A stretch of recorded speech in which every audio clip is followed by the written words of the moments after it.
మనకి జుట్టు గడ్డం మీసాలు పెరుగుతూ ఉంటాయి కదా మన మీద ఆధారపడి మనలో నుంచి.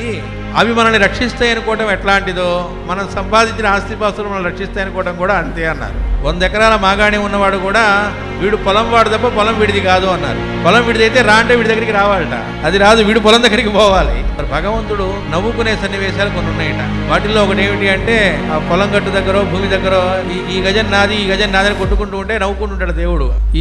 ఈ దేహంలో ఉండే ఏది తనది కాదు, వీడి వాడు కాదన్నప్పుడు ఇవి నావి అని ఇంకోటి ఎట్లా చెప్పుకుంటాడు, ఎలా అవుతాయి అన్నారు. అలాగే పెరుగుట, ఆహారాదులు స్వీకరించు శక్తి, ఊహించు శక్తి, వయస్సులో వచ్చు మార్పులు తన అధీనమున లేవు.